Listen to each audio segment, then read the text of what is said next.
Good morning Telangana. నేను సంగప్ప. ఈరోజు పత్రికల్లో వచ్చినటువంటి ముఖ్యమైన వార్తలు చూసినట్టయితే నిన్న సీఎం కేసీఆర్ ప్రగతి భవన్లో మోస్ట్ బ్యాక్వర్డ్ క్యాస్ట్ ప్రతినిధులతో, అత్యంత వెనుకబడిన కులాల ప్రతినిధులతో నిన్న సుదీర్ఘంగా మాట్లాడారు. సుదీర్ఘంగా వాళ్ళ ఆ క్యాస్ట్ అభివృద్ధి కోసం ఏం చేయాలనే మీద సుదీర్ఘంగా మాట్లాడి ప్రత్యేకంగా ఒకటి ఎంబీసీల కోసం కార్పొరేషన్ ఏర్పాటు చేస్తామని చెప్పి సీఎం చెప్పారు. ఇప్పటికే బీసీ కార్పొరేషన్ ఉంది, దానికి అదనంగా ఎంబీసీలకి భారీ బడ్జెట్తో కార్పొరేషన్ ఏర్పాటు చేస్తామని చెప్పారు. మీ వెంట నేనే ఉంటాను, మీరందరూ అభివృద్ధి చెందినప్పుడే రాష్ట్రం సమగ్ర అభివృద్ధి చెందినట్టు అవుతుందని చెప్పి సీఎం వాళ్ళకి చెప్పారు. ఆ వార్తలు అన్ని పత్రికలు కూడా ప్రధానంగా మెయిన్ బ్యానర్గా పబ్లిష్ చేసినాయి. ఆ తర్వాత రెండో వార్త చూసినట్టయితే ఈ ఉద్యోగాలకు సంబంధించి నిరుద్యోగ ర్యాలీ పేరుతో జేఏసీ నిర్వహిస్తున్నటువంటి సభకి అనుమతించలేమని చెప్పి నిన్న హైకోర్టు చెప్పింది. వాళ్ళు ఆల్రెడీ హైకోర్టులో పిటిషన్ వేశారు, ప్రభుత్వం మాకు అనుమతి ఇవ్వలేదని చెప్పి.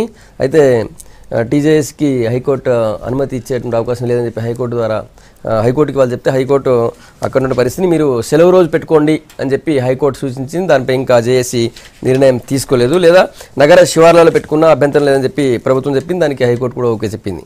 అదొక వార్త కూడా ప్రధానంగా ఉంది. ఆ తర్వాత ఇంకో వార్త, ఈ కానిస్టేబుల్ ఎగ్జామ్ తర్వాత రిజల్ట్స్ వచ్చా, రిజల్ట్స్ పైన గందరగోళం ఏర్పడింది.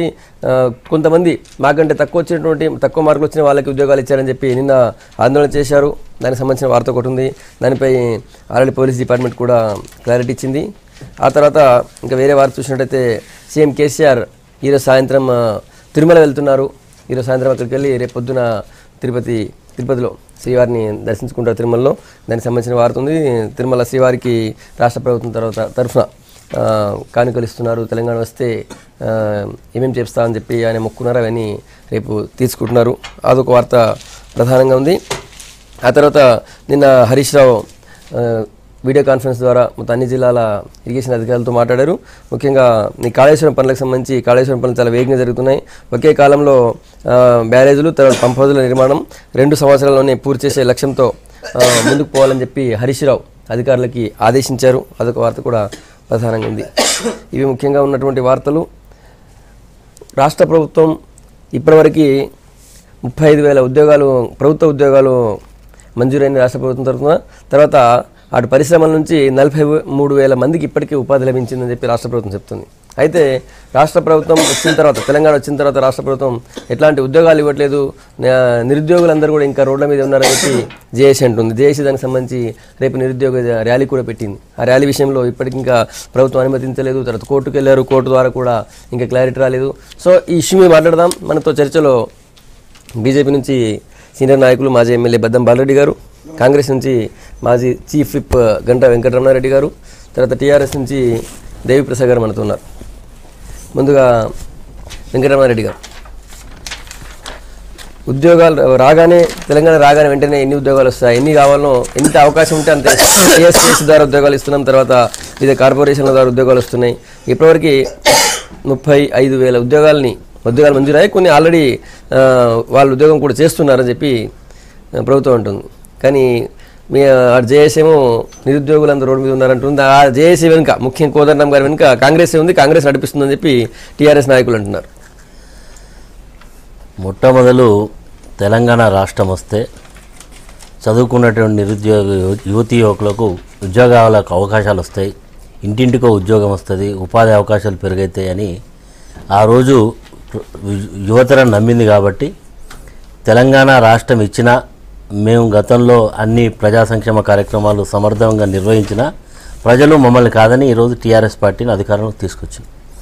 అధికారంలోకి వచ్చి ఒక ప్రభుత్వానికి 5 సంవత్సరాల కాలపరిమితి, దాదాపు 3 సంవత్సరాల దగ్గరకు వస్తూ ఉన్నది. కానీ ఇప్పటివరకు కూడా మరి గత ఉమ్మడి ఆంధ్రప్రదేశ్ రాష్ట్రంలోనే మరి చాలా ఉద్యోగాలను, ఎవరైతే రిటైర్మెంట్ అయినటువంటి ఉద్యోగాలు ఎక్కడ అవసరాలు లేవో అన్నీ కూడా గుర్తించి ఆ రోజే ఎంపిక చేయాల్సిన పరిస్థితి. కానీ రాష్ట్ర విభజన జరుగుతున్నటువంటి ఒక ఉద్యమ నేపథ్యంలో విద్యార్థులు కూడా చదువుకుంటలేరు అని ఆ రోజు తెలంగాణకు సంబంధించిన ప్రజాప్రతినిధులు కూడా ఇవి అవసరం లేదు, తెలంగాణ రాష్ట్రం వచ్చింది చూసుకుందామని ఆ రోజు వాయిదా ఇచ్చింది. మరి ఇప్పటికి 3 సంవత్సరాలైనా ఇంకా మరి దాదాపు 1,00,000 ఉద్యోగాలు వివిధ శాఖల్లో ఉండేటువంటి నింపడంలో పూర్తి వాటిని నిరుద్యోగ యువకులకు అవకాశాల్లో ప్రభుత్వం పూర్తి జాప్యం చేస్తూ కాలయాపన చేస్తున్న సందర్భంలోనే మరి ఈరోజు ఈ రాష్ట్రంలో ఎవరు మాట్లాడితే దానికి ఒక ఎదురుదాడితోటి మరి ప్రతిపక్షాలు కానీ లేకపోతే జేఏసీలు కానీ ఎవరు మాట్లాడినా ఎదురుదాడితోటి ప్రభుత్వం మరి తప్పించుకునేటువంటి ప్రయత్నం చేస్తుంది. ఇది నిజంగా 35,000 వస్తే ఈరోజు ప్రభుత్వంలో ఉండేటువంటి రాజేశ్వర్ రెడ్డో లేకపోతే బోడకొండ వెంకటేశ్వర్లో లేకపోతే ఇంకెవరో కాదు మాట్లాడు. ఈ ప్రభుత్వం పూర్తిగా ఒక శ్వేతపత్రాన్ని విడుదల చేయాలి. వివిధ ఈ 3 సంవత్సరాల కాలంలో ఎన్ని ఉద్యోగాలు ఏ శాఖలో ఎప్పుడు నింపినరో ప్రతిపక్షాలు కూడా అదే అడుగుతున్నాయి. ఎన్ని నింపినరు, ఇంకెన్ని ఎప్పుడు నింపబోతారు, ఒక కార్యాచరణ ప్రకటించమంటుంది. ఈరోజు అడిగేది ఏంది? కోదండరామ్ గారు అడిగినా, కాంగ్రెస్ పార్టీ అడిగినా, ఇంకెవరు అడిగినా ఈరోజు మీరు ఎప్పటి లోపల ఈ ఉండేటువంటి ఖాళీలను ఇన్ని గుర్తించడం, ఇప్పుడు 6 నెలల లోపల క్యాలెండర్ ప్రకటించమంటున్నారు. క్యాలెండర్ ప్రకటించకుండా కాలయాపన చేస్తున్నారు. కాబట్టి ఈరోజు వారు ఈరోజు ర్యాలీ పెడతా ఉన్నారు. ర్యాలీ పెడితే ఈరోజు డెమోక్రాటిక్ వేలో ప్రజాస్వామ్యబద్ధంగా ర్యాలీకి అనుమతించకుండా మరి ఎక్కడో హైదరాబాద్కు 50 కిలోమీటర్ల దూరం పెట్టుకోవాలి, ఇక్కడ అంటే హైదరాబాద్ ఏమన్నా గతంలో తెలంగాణ ఉద్యమం జరిగినప్పుడు కూడా ఉమ్మడి ఆంధ్రప్రదేశ్ రాష్ట్రంలో కూడా ఆ రోజు అవకాశాలు ఇచ్చారు. ఈరోజు తెలంగాణ రాష్ట్రం వచ్చిన తర్వాత అవకాశం ఇవ్వంటే మరి ఏమన్నా కోదండరామ్ గారు ఏమన్నా నిషేధం ఉంచబడేటువంటి వ్యక్తి మీకు ఆ రోజు తెలంగాణ ఉద్యమ సందర్భంలోనే ముద్దొచ్చిన ఆయన ఈరోజు మీకు ఎందుకు కక్కొస్తున్నాడో మాకు అర్థమవుతలేదు. కాబట్టి ఇప్పటికైనా ప్రభుత్వం మరి సమస్యలను అడ్రస్ చేస్తూ ఎవరో కాకుండా ముఖ్యమంత్రి గారే ప్రకటన చేయొచ్చు, ముఖ్యమంత్రి గారే మాట్లాడొచ్చు. ఇది ఒక జటిలమైన సమస్య, నిరుద్యోగ యువకులు ఎంతో ఆసక్తితో చూస్తున్నటువంటిది. మరి అదేవిధంగా నియామకాల విషయంలో కూడా అనేక అనుమానాలు ఈరోజు పోలీస్ శాఖలో వచ్చేటువంటి విషయాల్లో కూడా ఒక రకమైనటువంటి కన్ఫ్యూజన్లో ఉన్నారు. కన్ఫ్యూజన్ లేకుండా ప్రతిభ ఆధారంగా పట్టాలు కట్టే విధంగా ఉండాలని ఈరోజు యువత కోరుకుంటాం. దేవప్రసాద్ గారు మాట్లాడే ముందు మీరు మీ బీజేపీ ఎట్లా చూస్తుంది ఈ విషయం? అసలు ఈ రాష్ట్ర ప్రభుత్వము కొత్తగా ఏర్పడ్డప్పుడు మరి కేసీఆర్ గారే స్వయంగా చెప్పడం జరిగింది 2014లో. ఏం చెప్పిండు? మన రాష్ట్రంలో 1,07,000 అంటే 1,07,000 వరకు ఉద్యోగాలు ఖాళీగా ఉన్నాయని చెప్పిండు. ఆయననే చెప్పిండు. మరి 1,07,000 ఉద్యోగాలు ఖాళీని భర్తీ చేయడానికి 2.5 సంవత్సరాలు కాలయాపన చేయడం ఎందుకు అని మేము అడుగుతున్నాం. రెండోది ఏంటంటే యూనివర్సిటీలో విద్యార్థులు కూడా అక్కడ లెక్చరర్ పోస్టులు కానీ మిగతా టీచర్స్ పోస్టులు కానీ భర్తీ చేయమని ధర్నాలు కూడా చేసిండ్రు. మరి ఒకనాడు 1,200 మంది విద్యార్థులు ఆత్మ బలిదానం చేసి తెలంగాణ వచ్చిన తర్వాత మరి నిరుద్యోగ సమస్య ఎందుకు తీరుస్తలేరని అడగడం పొరపాట. ఇది కోదండరామయ్య కొత్తగా జేఏసీకి అధ్యక్షులు కాలేదు, చైర్మన్ లేడు. ఆయన మొదటి నుంచి కూడా తెలంగాణ సాధించడంలో జేఏసీగా అన్ని పార్టీలను కలుపుకొని పోరాటం చేసి తెలంగాణ తీసుకురావడంలో అతని కూడా మరి బాధ్యత ఉన్నటువంటి విషయాన్ని ఇలా విస్మరించి ఇప్పుడున్నటువంటి టీఆర్ఎస్ ప్రభుత్వము మరి కేవలము ప్రకటనలకే పరిమితం అయిపోయింది. సరే ఈ 2.5 సంవత్సరాల్లో మరి మేము కూడా అడిగేది ఏంటంటే శ్వేతపత్రాన్ని ప్రకటించండి. ఇన్ని ఉద్యోగాలు 35,000 ఉద్యోగాలు ఇచ్చిందంటున్నాం. కానీ ఇప్పుడు ఉన్నటువంటి కోదండరామ్ గారు కానీ మిగతా వాళ్ళు కానీ చెప్పేది 15 నుంచి 17,000 ఉద్యోగాలు మాత్రమే ఇచ్చిండ్రనేది అందరి ఒక అంచనా. మరి 15 నుంచి 17కు మీరు రెండింతలు చెప్తే ఎట్లా 35,000 ఉద్యోగాలు ఇచ్చామని? ఏదో శ్వేతపత్రం ప్రకటించండి. మిగతా ఎప్పుడు ఇస్తావు అంటే డిఎస్సి చేయరు మీరు, లేకపోతే ఉద్యోగాల ప్రకటన చేస్తారు, మళ్ళీ చీటికి మాటికి మార్పులు చేస్తుంటారు, ఇంటర్వ్యూలు పెట్టారు. మరి ఇవాళ హోంగార్డ్స్లు చేసినటువంటి ధర్నాలు చూసినాము, లేకపోతే మనకున్నటువంటి పరిస్థితి ఆశా వర్కర్స్ ధర్నాలు చూసినాము. మరి ఇవన్నీ ఎందుకు జరుగుతున్నాయి? మీరు టెంపరీగా ఉన్నటువంటి వాళ్ళను అందరినీ కూడా అపాయింట్ చేస్తామని చెప్పారు. చేసిన 24,000 మంది కోల్డ్ బెల్ట్లో ఉన్నటువంటి నిరుద్యోగులు కాంట్రాక్ట్ లేబర్ను ఈ రోజు వరకు కూడా భర్తీ చేయలేదు. అసెంబ్లీలో మాత్రం చెప్పింది ఏంది?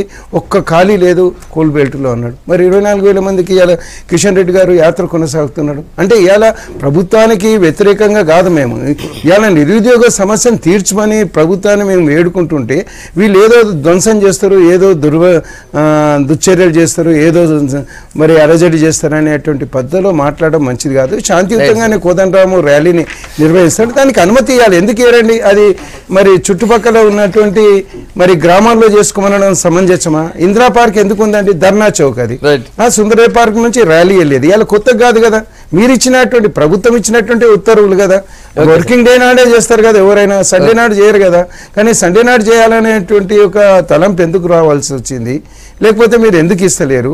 ఇందిరా పార్క్ దగ్గర ధర్నా చౌక్ ఉన్నదాన్ని నువ్వు 15,000 మంది వస్తే భయపడవలసిన అవసరం దగ్గర పోలీస్ లేదా నేను అడుగుతున్నా.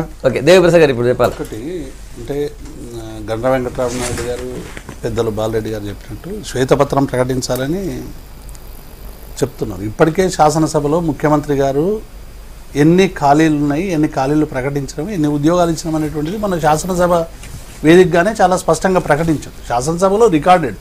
మీరు శాసనసభలో జరిగి ఎప్పుడో 2 ఏళ్ల కింద జరగలేదు. శాసనసభ జరిగి అంత ఒక నెల కావస్తూ ఉంది. మళ్ళీ బడ్జెట్ సమావేశాలు కూడా దగ్గరికి వస్తూ ఉంది. కాబట్టి ఇవాళ ప్రభుత్వం చాలా క్లారిటీగా ఈ 2.5 సంవత్సరాల్లో అనేక ఇబ్బందులు వచ్చినటువంటి మాట వాస్తవం. ఎందుకంటే 6 నెలలు సంబంధించినటువంటి మనకు ఐఏఎస్లు ఐపీఎస్ అధికారులు ఎవరు కూడా ఇక్కడికి అలాట్మెంటే కాలేదు. అయిన తర్వాత మొట్టమొదటిసారిగా ఇన్ని అడీల్స్ ఉన్నప్పటికీ కూడా రాష్ట్ర ప్రభుత్వం తెలంగాణ పబ్లిక్ సర్వీస్ కమిషన్ ఏర్పాటు చేసి గతంలో ఉన్నటువంటి సిలబస్లో మార్చడానికి అనేక మంది మేధావులను పెట్టి అలా సిలబస్ను కూడా చాలా పకడ్బందీగా తెలంగాణ ప్రాంతానికి అనుకూలంగా ఉండేటువంటి సిలబస్ను కూడా తయారు చేయడం జరిగింది. ఇందులో భాగంగా ఒక 1.5 ఇయర్ వరకు కూడా అనేక అడీల్స్ ఉన్నప్పటికీ కూడా అవసరమైనటువంటి రిక్రూట్మెంట్ అంతా కూడా ప్రారంభించినటువంటి నేపథ్యాన్ని చూసినాం. 35,000 ఉద్యోగాలకు ఇప్పటికే ఫైనాన్స్ డిపార్ట్మెంట్ అనుమతి ఇచ్చిందని కూడా డిపార్ట్మెంట్ల వారిగా కూడా ప్రభుత్వం ప్రకటించినటువంటి సందర్భాన్ని చూస్తూ ఉన్నాం. ఇప్పటికే దాదాపుగా 6,000 ఉద్యోగాల నియామకాలు పబ్లిక్ సర్వీస్ కమిషన్ ద్వారా ఇప్పటికే నియామకాలు జరిగిపోయినాయి. ఇంకా 12,000కు సంబంధించినటువంటి రిక్రూట్మెంట్కి సంబంధించినటువంటి ఉన్నాయి. నిన్న మొన్న 1,100 మంది అగ్రికల్చరల్ ఎక్స్టెన్షన్ ఆఫీసర్కి సంబంధించి అంటే కింది స్థాయి పోస్టులు, ఇవాళ జూనియర్ అసిస్టెంట్ స్థాయి పోస్టులు గతంలో VLW వ్యవస్థని చిన్నాభిన్నం చేసి అలా గ్రామీణ ప్రాంతాల్లో వ్యవసాయానికి సూచనలు ఇచ్చేటువంటి అధికారులు లేనటువంటి నేపథ్యంలో 1,100 మందిని నేను మొన్న ఒక 1 వీక్ కూడా కాలేదు. కాబట్టి ఒకవైపు ప్రభుత్వం ప్రయాణం కొనసాగిస్తూ ఉన్నది. అన్ని రిక్రూట్మెంట్లు ఇవాళ ఆర్టీసీకి సంబంధించినటువంటి 3,956కు సంబంధించినటువంటి రెగ్యులేషన్ ప్రక్రియ ప్రారంభమైంది. ఎలక్ట్రిసిటీకి సంబంధించినటువంటి ఉద్యోగుల నియామకాలు 2,955 నియామకాలు పూర్తి చేయడం. అట్లాగే ఎలక్ట్రిసిటీలో ఇలా శాంక్షన్ లేని పోస్టులు 23,000 పోస్టులు అవుట్సోర్సింగ్లో ఉన్నటువంటి వాళ్ళని ఇదే కోదండరాం గారు కానీ మొత్తం జేఏసీ కానీ మేమందరం అన్ని రాజకీయ పార్టీలు కూడా డిమాండ్ చేసినటువంటి విధంగా ఇవాళ దేశంలో ఎక్కడ లేని విధంగా ఈ రంగంలో ఉన్నటువంటి వాళ్ళందరినీ కూడా రెగ్యులరైజ్ చేస్తామని ప్రకటించి 23,000 నూతన ఉద్యోగాల్ని క్రియేట్ చేసినటువంటి ప్రభుత్వం తెలంగాణ ప్రభుత్వం. ఇవి ఏవి చూడకుండా అసలు ప్రయత్నమే జరగడం లేదు. ఒక రంగానికి సంబంధించిందేమో జరిగితే ఆ రంగం గురించి మాట్లాడరు, ఇంకో రంగంలో జరగనటువంటి విషయాలు మాట్లాడదు. కోదండరాం గారు కనీసం 23,000 మందికి సంబంధించినటువంటి ఆర్టీసీ ఎలక్ట్రిసిటీలో కోదండరాం గారు 100 సార్లు అక్కడ సమావేశాలు పెట్టి వీళ్ళకి సంబంధించినటువంటి కావాలని అడిగారు. అన్ని రాజకీయ పార్టీలు అడిగాం. ఇలా 23,000 చేస్తే ప్రభుత్వానికి కనీసం కృతజ్ఞతగా కనీసం ప్రభుత్వం ఇది చేస్తూ ఉన్నది, 23,000 మంది బతుకులు బాగుపడేది అనేటువంటి విషయం మాట్లాడదు. ఏ ఒక్కరికి ఉద్యోగం రాలేదనేటువంటి మాట మాట్లాడడం అనేటువంటిది కరెక్ట్ కాదని మేము అంటా ఉన్నాం. ఇంకా మేము ప్రభుత్వంగా మేము మాట్లాడుతున్నది ఏంది, ఇలా అనేక ఉద్యోగాలు దగ్గర 4,700కు సంబంధించినటువంటి కాంట్రాక్ట్ లెక్చరర్లకు సంబంధించినటువంటి సమస్య నలుగుతూ ఉన్నది. వాళ్ళని రెగ్యులర్ చేసేటువంటి పని ప్రారంభమైంది. ఇట్లా అనేక డిపార్ట్మెంట్లో కూడా ఒకటిగా దశల వారీగా అనేక నియామకాలు చేస్తున్నాం. ప్రభుత్వం కమిట్మెంట్ 1,07,000 ఉద్యోగాల్ని ప్లస్ ఇంకా కొత్తగా నూతనంగా వచ్చేటువంటి ఉద్యోగాలన్నీ కూడా ఈ 2-3 సంవత్సరాల్లో భర్తీ చేయాలనేటువంటిది ప్రభుత్వ కమిట్మెంట్. కాబట్టి ఈరోజు జరుగుతున్నటువంటి ర్యాలీకి మేము ఏం చెప్తున్నాం, వస్తున్నటువంటి విద్యార్థులకి వచ్చేటువంటి ఉద్యోగాల మధ్య అంతరం డెఫినెట్గా ఉంటుంది. ఇవాళ ఒక్కరోజు 2.5 సంవత్సరాల్లో వచ్చినటువంటి నిరుద్యోగుల సంఖ్య కాదు, ఇలా దశాబ్దాల కాలంగా పెరగపోయినటువంటి సంఖ్య. మీరు ఒక్క నిమిషం ఆగండి. మనతో ఫోన్ లైన్లో ప్రొఫెసర్ కోదండరాం గారు జేఏసీ కన్వీనర్ ఉన్నారు. కోదండరాం గారు good morning. Good morning Kodandaram గారు, ఇప్పటికే 35,000 ఉద్యోగాలు మంజూరైనాయి. తర్వాత పరోక్షంగా అంటే పరిశ్రమల ద్వారా 43,000 ఉద్యోగాలు ఆల్రెడీ ఉపాధి వచ్చింది, ఆల్రెడీ వాళ్ళ నియామకాలు అయినాయి. అయినా కూడా మీకు వివిధ రంగాల్లో రిక్రూట్ చేస్తున్నటువంటి ఉద్యోగాల సంఖ్య మీకు కనిపించట్లేదు అని చెప్పి ప్రభుత్వ పక్షం అంటుంది. సంగప్ప గారు, ముందు ఒక విషయము మీ అనుమతి లేకుండానే చెప్తున్నా. ఇట్లాంటి చర్చ జరిగేటప్పుడు జేఏసీ ప్రతినిధి ఒకరు ఉంటే బాగుండేది. మీరు పిలవకపోవటం చాలా మాకు కూడా. మిమ్మల్ని పిలిచాం కదా, మిమ్మల్ని ఫోన్ లైన్ అందుకే తీసుకున్నాం. ఫోన్ ఇన్ కాదు కదా, మీరు పిలవచ్చు కదా చర్చకి. అట్లా కాదు, కానీ ఇప్పుడైతే మిమ్మల్ని ఫోన్ ఇన్ తీసుకున్నాము. మీరు డైరెక్ట్ మీరే మాట్లాడుతున్నారు, మీ వాయిస్ కూడా పోతుంది. చెప్పండి సార్. చర్చ జరగాలని నిన్న నిర్ణయించుకున్నప్పుడు ఒకరిని పిలిస్తే మేము కూడా వచ్చేవాళ్ళం కదా. Right sir. మేము చెప్పి వైదొలుగుతాం, తర్వాత ఏం మాట్లాడినా దానికి మేము జవాబు చెప్పి చర్చ అయ్యేంత వరకు మీ ఫోన్ లైన్ లో ఉండొచ్చు. అట్లా సాధ్యం కాదు. ఇవన్నీ చూసిన విషయాలు మీకు తెలుసు, నాకు తెలుసు. ఏదైనా కానీ కొంత గొంతు వినిపించడానికి ఈ చిన్న అవకాశం అయినా ఇచ్చినందుకు మీకు కృతజ్ఞతలు తెలియజేస్తూ, మొట్టమొదటిగా మేము చెప్పదలుచుకుంది ఏంటంటే, మా డిమాండ్లను పరిశీలించి మాట్లాడితే చాలా బాగుండేది. అందరికీ కూడా మరొకసారి మా డిమాండ్స్ ను పునరావృతం చేస్తాం. 1,07,000 ఖాళీలని ముఖ్యమంత్రి గారు 2014లో ప్రకటన చేశారు. ఆ తదనంతరము 30,000 ఖాళీలు తలెత్తినాయి, 1,37,000 వేకెన్సీ. ఇప్పుడు కొత్త జిల్లాలు వచ్చినాయి, ఇంకా రిటైర్మెంట్లు కాబోతున్నారు, అవన్నీ నేను ఇప్పుడు పట్టించుకోవటం లేదు. 1,37,000 కానీ భర్తీ అయినటువంటివి 15,000. ఈ 15,000 అంటే 24 నోటిఫికేషన్ల ద్వారా ఈ ఏపీపీఎస్సీ టిఎస్పిఎస్సి భర్తీ చేసింది 4,295. సుమారు ఒక 10,000 కానిస్టేబుల్ ఉద్యోగాల ఫలితాలు నిన్ననో మొన్ననో వచ్చినాయి. ఇవి ఇప్పటి వరకు జరిగిన రిక్రూట్మెంట్. ఇంకొక 1,500 పోస్టుల భర్తీ 1,645. ఈ భర్తీకి సంబంధించిన పరీక్షలు అయిపోయాయి, రిజల్ట్స్ రావాల్సి ఉంది. ఇది సార్ మొత్తం ఇప్పటి వరకు జరిగిన భర్తీ. నువ్వు రెగ్యులరైజేషన్ అది వేరే సమస్య. రెండో విషయం ఏంటంటే పబ్లిక్ రంగ సంస్థల్లో దాదాపు 50,000 ఖాళీలు ఉన్నాయి. ఈ 50,000 ఖాళీలకు కాను ఇప్పటి వరకు 5,000 6,000 భర్తీ అయినాయి. ఇది పబ్లిక్ రంగ సంస్థలకు సంబంధించి. మేము అడుగుతున్న విషయం ఏంటంటే ఖాళీల భర్తీకి ప్రక్రియ ప్రారంభించండి. ఈ మాట ఎందుకు అనవలసి వస్తుందంటే ఒక నోటిఫికేషన్ జారీ అయితే భర్తీ పూర్తయ్యే వరకు సంవత్సరం పడుతుంది. అంటే ఇప్పుడు మనం ప్రక్రియ మొదలుపెట్టి నోటిఫికేషన్ జారీ చేసి అవి సంపూర్ణంగా భర్తీ అయ్యే వరకు దాదాపు 1 సంవత్సరంన్నర గడిచిపోతుంది. ఇంక ఈ ప్రభుత్వానికి కూడా ఎక్కువ సమయం లేదు. 2.5 సంవత్సరాలు అనుకుంటున్నాం కానీ ఎక్కువ సమయం లేదు. బహుశా 2 నోటిఫికేషన్లు మాత్రమే ఇవ్వగలదు ఈ ప్రభుత్వం. అది కూడా కొంత వేగంగా కదిలితే తప్ప సాధ్యం కాదు. మేము అడుగుతున్న మొదటిది ప్రక్రియ ప్రారంభించండి అని. రెండోది మేమేం అడుగుతున్నామంటే ఉద్యోగాల భర్తీ కోసం అని చెప్పి ఒక క్యాలెండర్ ఉండాలి, పోటీ పరీక్షల క్యాలెండర్. ప్రతి కాలేజీ ఒక అకాడమిక్ క్యాలెండర్ ఉన్నట్టు అట్లాగే కౌన్సిల్ ఫర్ హైయర్ ఎడ్యుకేషన్ వారికి ఎంట్రన్స్ టెస్ట్ల క్యాలెండర్ ఉన్నట్టే ఈ పోటీ పరీక్షల కోసం ఒక క్యాలెండర్ ఉండాలి.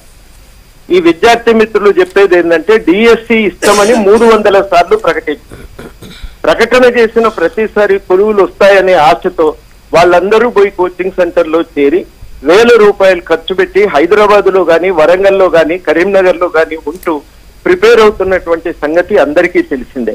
ఇది చెప్పరానటువంటి ఆవేదన. ఈ టెన్షన్ కి ఎందుకు గురి చేస్తారు? ఒక క్యాలెండర్ ప్రకటించండి అనేది. మూడోది అడిగేది ఏంటంటే మేము ప్రైవేట్ రంగంలో ఉద్యోగాలు వచ్చిన 50,000 అంటున్నారు. అందరికీ తెలిసిన వాస్తవమే, ఏ ప్రైవేట్ రంగంలో తెలంగాణ వాళ్లకు ఉద్యోగాలు ఇవ్వటం లేదు. అందుకని మేము అడిగేది భూమిపుత్రులకు మీరు రిజర్వేషన్ కల్పించండి. నాలుగోది మేము కోరుతున్నది ఏంటంటే రెగ్యులరైజేషన్ ఎట్లా జరుగుతుందో, ఎప్పుడు జరుగుతుందో ప్రక్రియ గవర్నమెంట్ జరపనీయండి. కానీ దానికంటే ముందు సుప్రీంకోర్టు తీర్పు వచ్చింది సమాన పనికి సమాన వేతనం అని. ఆ తీర్పు ప్రకారం కాంట్రాక్టు, అవుట్ సోర్సింగ్ ఉద్యోగులకు రెగ్యులర్ ఉద్యోగులతో సమానంగా జీతాలు చెల్లించండి అని మేము కోరుతున్నాం.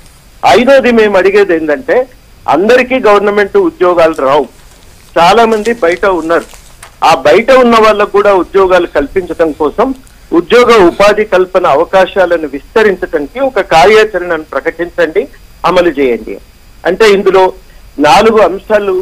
ఏ రకమైన ఫైనాన్షియల్ బర్డెన్ లేదు, ఇది నిర్ణయం తీసుకోవటానికి ఇబ్బంది లేదు. ఈ క్యాలెండర్ ఉంటే ఏమన్నా ఇబ్బందా గవర్నమెంట్ కు?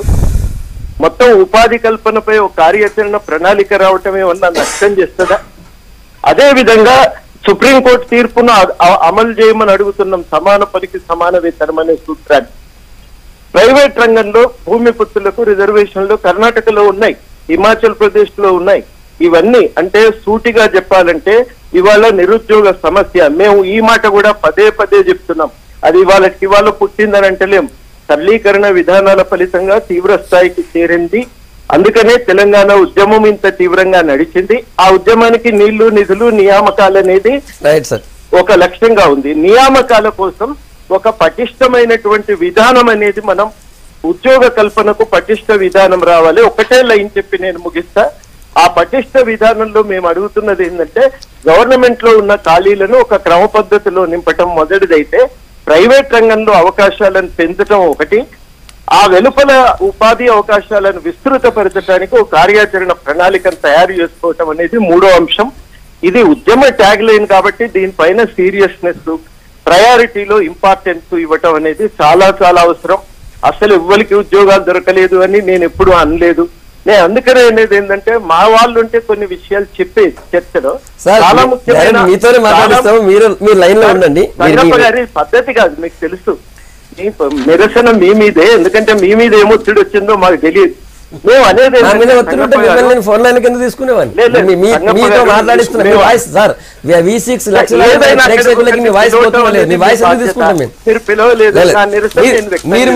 మీరు నిరసన వ్యక్తం చేయడం కరెక్ట్ కాదేమో నా ఉద్దేశం. ఎందుకంటే నేను అంత పెద్దోని కాదు మీకు చెప్పింది, కానీ మీ వాయిస్ ఇస్తున్నాం సార్. మీరు ఆల్రెడీ మాట్లాడారు, ఇంతసేపు మాట్లాడేంత లక్షల మంది ప్రేక్షకులు కాదు కదా సంగప్ప గారు, మేము కూడా ఉండే అవకాశం మాకు కూడా. సంగప్ప గారు ర్యాలీ ఆఖరి లైన్, సంగప్ప గారు ర్యాలీకి పర్మిషన్ ఇవ్వకపోవటం చాలా అప్రజాస్వామిక ధోరణి, ఎక్స్ట్రీమిస్ట్ ఎలిమెంట్లు వస్తారని. ఇది ఎక్కడి పద్ధతి అండి? తెలంగాణ వస్తేనే డెమోక్రసీ పదిలో పడుతుందని మేమందరం ఆశపడ్డాం. ఢిల్లీలో లేదు, ఇక నేను విరమించుకుంటున్నా, మీకు కూడా ఇబ్బంది కాబట్టి. లేదు ఇబ్బంది ఏం లేదు, మీరు లైన్ లో ఉండండి. నేను ఒక చిన్న బ్రేక్ మాట్లాడితే ఈ ఫోన్ లో అది పద్ధతి కాదు. థ్యాంక్స్ అండి. చర్చలో సాధారణ జరిగేది సార్, పద్ధతి కాకపోవడం, ఫోన్ లైన్ మాట్లాడడం, లైవ్ లో తీసుకోవడం కామన్ అది. సరే మీ మొత్తాన్ని మీ వాయిస్ ఇచ్చాం, అయినా కూడా మీ నిరసన అంటే మరి అది మీరు ఆలోచించుకోండి. మీ వాయిస్ ఇచ్చాం, మీరు ఇంతసేపు మాట్లాడారు, మీరు లైన్ లో ఉంటే మీరు లైన్ కట్ చేయకుండా మీరు లైన్ ఉంటే మళ్ళీ మీ చర్చలో మేము దేవప్రసాద్ గారు కోదండం గారు మాట్లాడినారు కదా, ఆయన చెప్పింది పెద్దలు కోదండం గారు మాట్లాడినట్టు అందులో 1-2 పాయింట్స్కి సంబంధించి ఈ క్యాలెండర్ ప్రకటించాలి అనేటువంటి దాంతో ప్రభుత్వం డెఫినెట్గా, ఎందుకంటే క్యాలెండర్ ఉండాలనేది కూడా ఇవాళ ప్రభుత్వం కూడా అనుకుంటుంది. అందుకే ఈ 2.5 సంవత్సరాల తర్వాత మొత్తం డిపార్ట్మెంట్లను గౌరవ ముఖ్యమంత్రి గారు అన్ని డిపార్ట్మెంట్లను కూడా, ఎందుకంటే ఈ బైఫర్కేషన్ ఒకటి అడిల్దు, తర్వాత ఇప్పుడు జిల్లాలు కూడా బైఫర్కేషన్ జరిగింది కాబట్టి ఏ శాఖలో ఏ శాఖకి ఏ అవసరాలు అనేటువంటిది ఒక డీటెయిల్ సమీక్ష జరిగి అన్ని భర్తీలను కూడా దశల వారీగా, మన క్యాలెండరు 24,000 మందికి సంబంధించినటువంటి రెసిడెన్షియల్ స్కూళ్ళకి సంబంధించిన క్యాలెండర్ అకాడమిక్ ఇయర్గా ప్రకటించారు. అంటే ఇప్పుడు అకాడమిక్ ఇయర్లో 24,000 ఉద్యోగాలు ఈ గురుకుల పాఠశాలకు సంబంధించినటువంటి బీసీ గురుకులాలు కానీ, మైనార్టీ గురుకులాలు కానీ, మిగతా గురుకులాలకు సంబంధించి ఇగో ఈచ్ అకాడమిక్ ఇయర్ మేము ఇవి నింపుతామని చెప్పి అకాడమిక్ క్యాలెండర్ ఆల్రెడీ ఈ 24,000కు సంబంధించినటువంటి అకాడమిక్ క్యాలెండర్ ఆల్రెడీ వచ్చేసింది. ఈ మిగతా డిపార్ట్మెంట్లకు సంబంధించినటువంటి క్యాలెండర్ విషయంలో డెఫినెట్గా ప్రభుత్వం పరిశీలిస్తుంది. ఎందుకంటే ఇది అవసరం కూడా, ఎందుకంటే కోదండరామ్ అన్నా కూడా అలాగే ఇది కేవలం ఒక కోదండరామ్ బాధ్యత అయినట్టే మొత్తం సమాజం అంతా కూడా జేఏసీ బాధ్యత కాదు. ఇది మొత్తం ఇలా ప్రభుత్వంలో ఉన్న వాళ్ళంతా ఎవరు? తెలంగాణ ఉద్యమంలో పనిచేసినటువంటి అనేక మంది ఉన్నారు. మా అందరి బాధ్యత లేదా? ఉద్యోగాలు నియామకాలకు సంబంధించి డెఫినెట్గా ఈ ప్రభుత్వం ఖాళీగా ఉన్నటువంటి నియామకాలన్నీ కూడా ఫుల్ఫిల్ చేయాలనేటువంటి తపనతో పోతున్నది. పబ్లిక్ సర్వీస్ కమిషన్ ఏర్పాటు చేసి, సిలబస్ ఏర్పాటు చేసి, నియామకాలు జరిపి, అందులో అవసరమైనటువంటి ముఖ్యమైనటువంటి నాయకుల్ని, అంటే గతంలో పబ్లిక్ సర్వీస్ కమిషన్ మీద ఉన్నటువంటి అపోహలు తొలగించే విధంగా ఒక ట్రాన్స్పరెన్సీ ఉండాలని ఇలా గంటా చక్రపాణి లాంటి వాళ్ళని చైర్మన్ చేసి అవసరమైనటువంటి కార్యాచరణ ప్రకటిస్తూ ముందుకు పోతా ఉన్నది. కేవలం ఉద్యోగాలు, పబ్లిక్ సర్వీస్ కమిషన్ ఉద్యోగాలే ప్రభుత్వ ఉద్యోగాలు అనుకుంటే కూడా పొరపాటు. ఇలా 2,395 ఎలక్ట్రిసిటీ డిపార్ట్మెంట్కి సంబంధించిన నియామకాలు లెక్కలోకి తీసుకోరు, ఆర్టీసీకి సంబంధించిన నియామకాలు లెక్కలోకి తీసుకోరు. లెక్కలోకి తీసుకోకుండా కేవలం పిఎస్సికి సంబంధించిన 5,000 ఉద్యోగాలు మాత్రమే నియామకాలమైనటువంటి పద్ధతి మాట్లాడుతూ ఉన్నారు. 11,820 కానిస్టేబుల్కి సంబంధించిన నియామకాలు ఇవాళ రేపు అయిపోయేటువంటి అవకాశం ఉంది. కాబట్టి మొత్తంగా ప్రభుత్వం 35,000 ఏ అనుమతి ఇచ్చిందో ఈ ఆర్థిక సంవత్సరం డెఫినెట్గా ఈ మార్చ్ ఏప్రిల్ లోపల అన్ని నోటిఫికేషన్లు కూడా ఆ 35,000కి సంబంధించి వచ్చేటువంటి అవకాశం ఉంది. మిగతా 60,000కి సంబంధించి కానీ మిగతాయి కానీ ఈ వచ్చే 2 ఏళ్లలో డెఫినెట్గా ప్రతి ఖాళీని కూడా భర్తీ చేయాలనేటువంటిది రాష్ట్ర ప్రభుత్వం కమిట్మెంట్, నిర్ణయం. అంతే తప్ప ఇదేదో మేము మొత్తంగా కూడా ప్రభుత్వం అసలు నియామకాలు చేయొద్దు, ఉద్యోగులకు అన్యాయం చేయాలనేటువంటి పద్ధతిలో ప్రభుత్వం ఎందుకు ఉంటుంది? రేపు కోదండరామ్ చెప్పినట్టు ఇది ప్రభుత్వం ఎక్కువ కాలం లేదు, ఉన్నా లేకున్నా 2 సంవత్సరాల తర్వాత వచ్చే ప్రభుత్వమైన అనివార్యంగా ఈ క్యాలెండర్ అంతా కూడా ఇవ్వాల్సినటువంటి అవసరం వస్తుంది. లేకుంటే ప్రభుత్వ వ్యవస్థ అంతా కూడా నిర్వీర్యమయ్యేటువంటి అవకాశం ఉంది. అందుకే ప్రభుత్వం మొత్తంగా కూడా రివ్యూలు జరిపి ఎక్కడెక్కడ ఏ అవసరాలున్నాయి, అవసరాలకు తగ్గట్టుగా నియామకాలు జరపాలనేటువంటి పద్ధతిలో ప్రభుత్వం ముందుకు పోతా ఉంది. రైట్ రెడ్డి గారు, అంటే 2014 మొదటి శాసనసభలోనే 1,07,000 ఖాళీలు లేని ముఖ్యమంత్రి గారు అధికారికంగా ప్రకటించిండ్రు. దాదాపు 3 సంవత్సరాల దగ్గరకు వస్తూ ఉన్నది. మళ్ళా ఈ మధ్య కాలంలో కోదండరామ్ ఇప్పుడు దేవిప్రసాద్ గారు చెప్పినా, లేకపోతే ఇప్పుడు కోదండరామ్ గారు అడిగినా, కాంగ్రెస్ పార్టీ అడిగినా, బీజేపీ అడిగినా, సిపిఐ అడిగినా, ఎవరు అడిగినా ఏమంటున్నారు? దీన్ని తొందరగా వీలైనంత తొందరగా ఈ యొక్క నియామకాలను పూర్తి చేయమని అడుగుతున్నారు, క్యాలెండర్ను ప్రకటించమని అడుగుతున్నారు. పూర్తి మీరు ఎవరైతే అవకాశాలు ఇచ్చిన వారికి విషయంలో కాదు, రేపు ఉండేటువంటి ఖాళీలు మీరు ఇచ్చేటువంటి దాదాపు 15-16 మంది 1,07,000 అన్నది ప్రభుత్వ రంగ సంస్థలు కాకుండా గవర్నమెంట్లోనే 1,07,000. ప్రభుత్వ రంగ సంస్థలు ఎలక్ట్రిసిటీ, ఆర్టీసీ ఇవన్నీ కూడా అవి కార్పొరేషన్ సెక్టర్లు వస్తాయి. ఈరోజు మొత్తం కూడా తొందరగా పూర్తి ఇప్పుడు ఎవరైనా 5 సంవత్సరాల కాల వ్యవధి పరన్నారు వచ్చే ప్రభుత్వాలు నిర్ణయించారు. ఈ రోజు ఎందుకంటే ఒక్కొక్క క్లారిటీ కావాలి అంటే కేసీఆర్ గారు చెప్తున్న విషయాలు అవి ఈ కార్పొరేషన్ కాకుండా ఎలక్ట్రిసిటీ, ఆర్టీసీ ఇవన్నీ ఏం కాకుండా 1,07,000 అంటారా అట్లా అన్నారంటారా? 1,07,000 అని చెప్పిండు. నాకు తెలిసి అన్ని కలిపి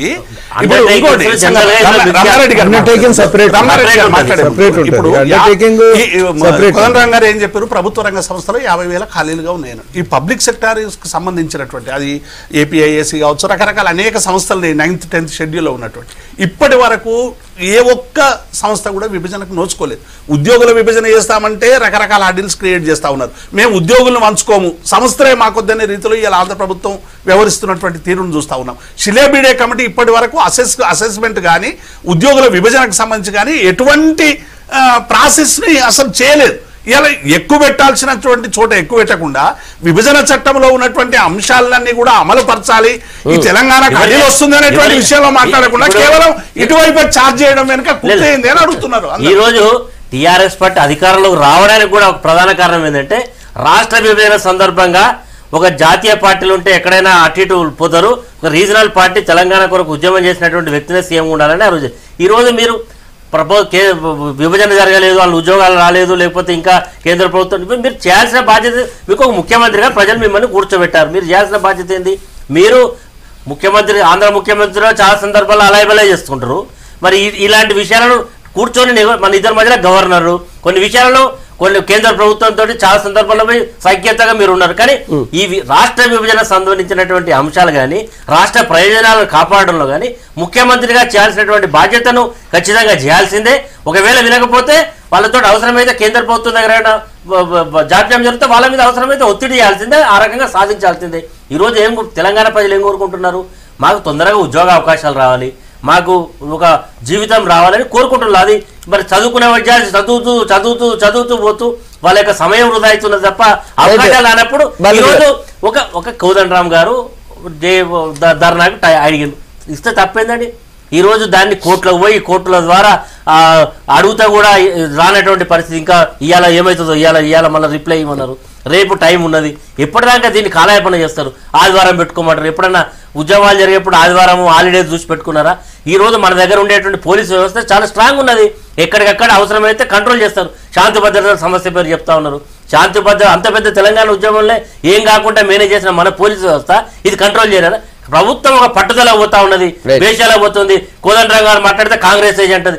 ఆయన కాంగ్రెస్ పార్టీ ఏజెంట్గా, కాంగ్రెస్ పార్టీ ఒక జాతీయ పార్టీ, మాకుండేటువంటి స్టాండ్ మాకున్నది, వారి స్టాండ్ వరకు ఊరికే ఆయన ఏది మాట్లాడినా మాకు జరగట్టాల్సిన అవసరం లేదు. ఈరోజు ప్రజాస్వామ్యంలో ఎవరు మాట్లాడినా ఒక మంచి ఉద్దేశంతో సిపిఎం వాళ్ళు ఏదైనా తిరిగిన వాళ్ళు సపోర్ట్ చేస్తాం.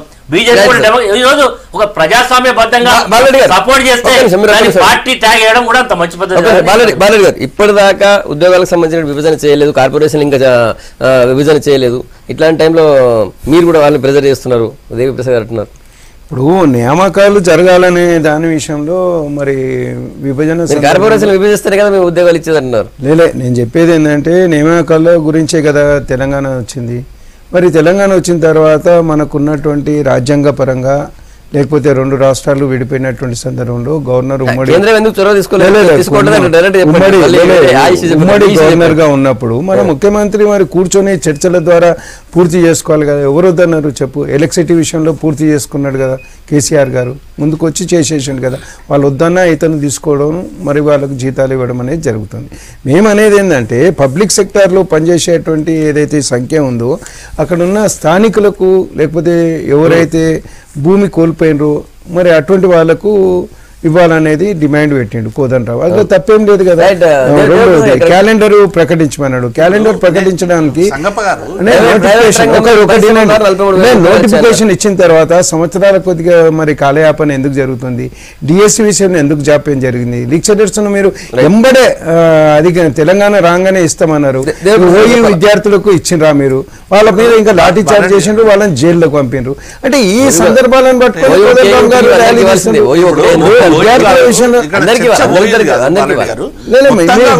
లెక్చరర్స్ పర్మనెంట్ చేసిండ్రా చెప్పండి. చేస్తామన్నారు, చేయలేదు. టీచర్స్ డిఎస్సి ద్వారా అపాయింట్మెంట్ చేస్తున్నారు, చేయలేదు. నేను ఏమంటున్నానంటే ప్రభుత్వం మొండిగా వ్యవహరించి మేము నియామకాలు చేయము, నోటిఫికేషన్లు ఇవ్వము, నియమించాల్సిన అవసరం లేదు, మారుస్తుంది కదా. ఏ పోరాట కార్యాచరణ తీసుకున్నా దానికి అన్ని వర్గాలు సహకరిస్తాయి. కానీ ఇలా ప్రభుత్వం కేవలం మాటలతో కాదు, ఇవాళ నియామక పత్రాలు తీసుకున్నటువంటి ఇవాళ గుడుంబా నగరంగా ఉన్నటువంటి ధూల్పేట, మీరు నిన్న కూడా చాలా మంది వాళ్ళ ఆ ప్రాంతానికి సంబంధించిన వాళ్ళు ఎక్సైజ్ కానిస్టేబుల్ గా గతంలో ఎప్పుడు కూడా దాడులు చేసి దాన్ని విధ్వంసం చేసేటువంటి ప్రాంతంలో ఇవాళ వాళ్ళకి శిక్షణ ఇచ్చి దాదాపుగా 40 మంది ధూల్పేట నుంచి ఇలా కానిస్టేబుల్ గా ఎంపికైనటువంటి వాళ్ళు ఉన్నారు. అంటే ఇవాళ ప్రభుత్వం ఇంతవరకు కూడా మీరు రిక్రూట్ చేయలేదు, పోలీసు ఉద్యోగాలు ఇవ్వలేదు, మీరు 40 మంది 50 మంది చెప్తున్నా వాళ్ళు కులవృత్తులు పెంచి పోషిస్తాను మీ ప్రభుత్వము. సరే కుటుంబ విషయంలో ఆల్టర్నేటివ్ గా ఆలోచించి ఉద్యోగాలు మేము డిమాండ్ చేసినాం 30 సంవత్సరాల నుంచి డిమాండ్ కాదు కదా. అది నేను చెప్పేది ఏంటంటే కేవలం మాటలు కాదు, ఆచరణలో అనేక ఉద్యోగాలు ఇచ్చి చూపించినాం. మీరు ఉద్యోగాలు ఇంకా పెంచాలనేటువంటి విషయంలో మీతో మేము ఏకీభవిస్తున్నాం. ఉద్యోగాలు ఇంకా పెరగాల్సినటువంటి అవసరం ఉంది, వాళ్ళకి తగ్గట్టుగా ఈ అంతరాన్ని పూడ్చాల్సినటువంటి అవసరం ఉంది, అందులో మాకెక్కడ భేదాభిప్రాయం లేదు. కానీ ఇక్కడ ఏమీ చేయలేదు, మొత్తం చిత్తశుద్ధి లేదు, ఉద్యమంలో ఇచ్చినటువంటి ట్యాగ్ లైన్ మర్చిపోయినరు అనేటువంటి మాట కరెక్ట్ కాదని మేము అంటున్నాం. ఇవాళ నియామకాలు దాదాపుగా ఈ మీరు గత 10 సంవత్సరాల్లో ఎన్ని నియామకాలు జరిగినాయి, ఈ 2.5 సంవత్సరాల్లో ఎన్ని నియామకాలు జరిగినాయి మీరు చూడండి లెక్కలు. గతంలో ఎన్నడైనా పబ్లిక్ సర్వీస్ కమిషన్ మేము ఒక్క ఉద్యోగం వేయలేదని కాదు కదా, 15 నుంచి 17,000 ఉద్యోగాలు ఇచ్చిందని వచ్చి జైన్ అయ్యేదాకానే మేము నమ్ముతామంటే ఎట్లా ఇక అంతకంటే ఇంకేమైనా ఉంటుందా? డెఫినెట్ గా ఒక్క ఉద్యోగం వేయలేదని అంటలేము, 15 నుంచి 17,000 ఉద్యోగాలు ఇచ్చిందని మేము ఒప్పుకుంటున్నాం కదా. ఇప్పుడు కోదండరామ్ కూడా ఒప్పుకుంటున్నాడు కదా. కోదండరామ్ గారు చెప్పిన అన్ని కూడా ఇప్పుడు ఏదైతే ప్రభుత్వ రంగానికి సంబంధించి ఆయన పక్కకు పెట్టండి అంటాడు. ప్రభుత్వ రంగ సంస్థలో ఉద్యోగం అనేది ఉద్యోగం కాదా? ఇలా ఆర్టీసీలో ఉద్యోగం కాదా? ఎలక్ట్రిసిటీలో ఉద్యోగం కాదా? భూమి కోల్పోయినటువంటి వాళ్ళకి ఎంతమందికి ఉద్యోగాలు ఇంతవరకు కోల్పోయిన వాళ్ళకు ప్రైవేట్ ఇండస్ట్రీ కోట్ల 1,00,000 మందికి ఉద్యోగాలు ఇప్పిస్తున్నట్టు కేటీఆర్ గారు. కానీ ఇచ్చిండు ఆ 1,00,000 ఒక 100 ఉద్యోగాలు ఇచ్చి దాంట్లో చూపించి మాకు ఒక 100 ఉద్యోగాలు ఇచ్చిన దాంట్లో ఇండస్ట్రీ ఇంత 1,000 కోట్ల రూపాయలు. పొలిటికల్ లైన్ స్టేట్మెంట్ కాదు. ఇలా 43,000 ఉద్యోగాలు పరోక్షంగా ఈ ప్రాంతంలో అసలు పరిశ్రమలే రాలేదంటారా మీరు? ఇప్పుడు ఎన్ని ఉద్యోగాలు వచ్చినాయి? 43,000 ఉద్యోగాలు పరోక్షంగా ఇచ్చినామని చెప్తున్నాం. అలా ఎవరున్నారు ఏమున్నారు అనేటువంటి లెక్కలు ప్రకటించమంటే కూడా ప్రకటిస్తాం, అది సమస్య కాదు. ఇలా ఒక ప్రయత్నం జరుగుతూ ఉంది, ఆ ప్రయత్నం ఇంకా బలోపేతంగా జరగాలనుకోవడం వేరు. కానీ అసలు ప్రయత్నమే లోపం ఉంది.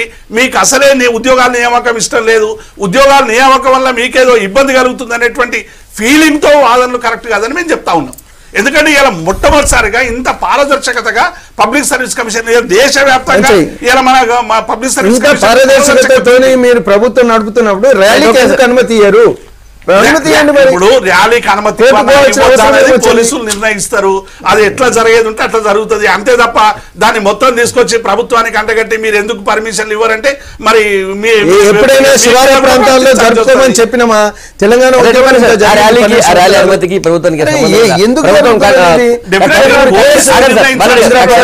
మీరు పర్మిషన్ ఇవ్వట్లేదు అంటున్నారు.